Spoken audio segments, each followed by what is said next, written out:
नमस्कार श्रोताओं, हमारे अकाउंट्स के चैनल एक्नो में आपका स्वागत है। आज हम गैर व्यापारिक संस्थाओं में जो कोष आधारित लेखांकन है उस पर चर्चा करेंगे। आप जानते हैं कि लाभों का वह भाग जो व्यवसाय के स्वामियों और अंशधारियों में बांटा नहीं जाता, जिसका प्रयोग भविष्य की अज्ञात हानियों को पूरा करने के लिए किया जाता है और जो प्रॉफिट एंड लॉस में वर्णित नहीं होता, यह एक प्रकार का दीर्घकालीन आयोजन होता है। लाभों का ना बांटा गया भाग, जिसे हम संचय कहते हैं, यदि इस संचय की राशि को हम व्यवसाय से बाहर कहीं विनियोजित कर देते हैं तो वो कोष में बदल जाती है। ये हमारी व्यापारिक संस्थाओं में संचय और कोष की परिभाषा है। लेकिन गैर व्यापारिक संस्थाओं में क्योंकि लाभ बांटे नहीं जाते, इसलिए लाभों में से इस तरह के संचय का निर्माण नहीं किया जाता। इन संस्थाओं में बड़ी मात्रा में जो राशि होती है वो कोषों के रूप में किसी अन्य के द्वारा प्रदान की जाती है।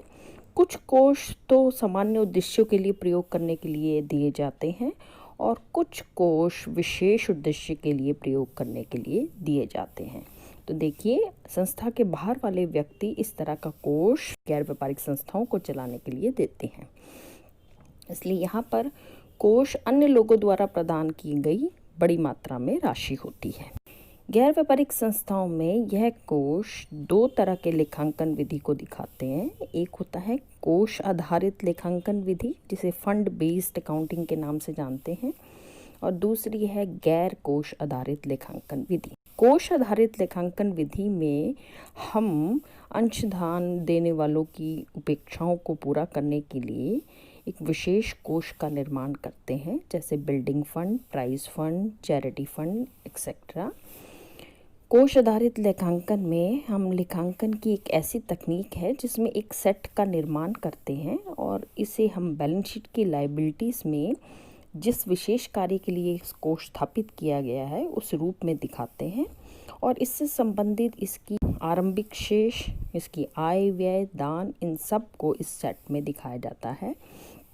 प्राय हम आय व्यय को आय व्यय खाता यानी इनकम एक्सपेंडिचर में इनकम और एक्सपेंसेस के रूप में दिखाते हैं। लेकिन जब किसी फंड का कोष बना दिया जाता है, किसी मद का कोष बना दिया जाता है, तो ऐसी स्थिति में उसे आय व्यय में ना दिखाकर बैलेंस शीट में एक विशेष सेट के अंतर्गत आय को जोड़ा जाता है।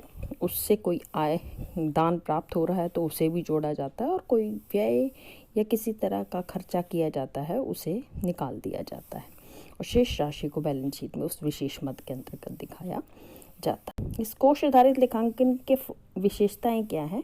इसमें अनुदान, दान, अंशदान जो होता है उसमें शर्त लगी होती है, उसका हम इच्छा से प्रयोग नहीं कर सकते। दूसरी विशेषता है कि इस पर कानूनी प्रतिबंध वाले जो कोष होते हैं उसको हम कानूनी आधार पर ही खर्च कर सकते हैं। तीसरा, इसमें सेट के रूप में दिखाया जाता है इस कोष को और इसे बैलेंस शीट की लायबिलिटीज़ में दिखाया जाता है। दूसरी विधि है गैर व्यापारिक संस्थाओं में गैर कोष आधारित लेखांकन हो रहा है, यानी हम उस समय सेट का निर्माण ना करें। तो ऐसी स्थिति में आय व्यय की मदों को तो हम इनकम एक्सपेंडिचर में दिखाएंगे, जबकि अन्य पूंजीगत मदों को हम बैलेंस शीट में दिखाएंगे, यानी अब मदों को हम एक सेट के अंतर्गत नहीं दिखाएंगे। तो अब ये कोष जान लेने के पश्चात हमें ये देखना होगा कि ये कोष कितने प्रकार का होता है गैर व्यापारिक संस्थाओं में। तो ये जो कोष है ये 6 प्रकार का हो सकता है। सबसे पहला है अप्रतिबंधित कोष, जिसे अनरिस्ट्रिक्टेड फंड कहते हैं। नाम से स्पष्ट है, जिस पे कोई प्रतिबंध नहीं है, यानी संस्था अपनी इच्छा अनुसार इन कोषों को खर्च कर सकती है। इसलिए क्या करते हैं, जो कैपिटल फंड होता है आपका, जो सामान्य कोष होता है, उसे पूंजी में जोड़ दिया जाता है। तो भविष्य की किसी भी अनिश्चितताओं को या संकट का सामना करने के लिए इस कोष को स्वतंत्रतापूर्वक प्रयोग में लाया जा सकता है। अगला है प्रतिबंधित कोष, रिस्ट्रिक्टेड फंड। ये नाम से स्पष्ट है कि इस पर प्रतिबंध है, यानी संस्था स्वतंत्रता पूर्वक किसी कार्य पर खर्च नहीं कर सकती। जिस उद्देश्य के लिए दिया गया होता है उसी उद्देश्य के लिए इसका प्रयोग करना होता है। जैसे प्राइज फंड उदाहरण ले लीजिए, तो नाम से स्पष्ट है प्राइज बांटने के लिए, स्पोर्ट्स से संबंधित है और उसी के लिए ये दिया गया है, तो उसी संबंध में इसका प्रयोग किया जाएगा। उससे अगला है स्थायी संपत्ति कोष, फिक्स एसेट्स फंड। इस कोष का प्रयोग स्थायी संपत्तियों को खरीदने, उनमें पैसा लगाने, उनको बेचने से संबंधित, आय व्यय से संबंधित होता है। तो इसका निर्माण भी स्थायी संपत्ति से लेकर किया जाता है। अगला है समर्पित कोष, एंडोमेंट फंड। इन कोषों का निर्माण अगर किसी ने आपको वसीयत दे दी, उपहार दे दिया, उससे उत्पन्न होता है और इनका प्रयोग हम इसी उद्देश्य के लिए, जो भी वर्णित होता है कि उपहार किस रूप में दे रहे हैं, क्यों दे रहे हैं, उसके लिए प्रयोग किया जाता है। उसके बाद है ऋण कोष।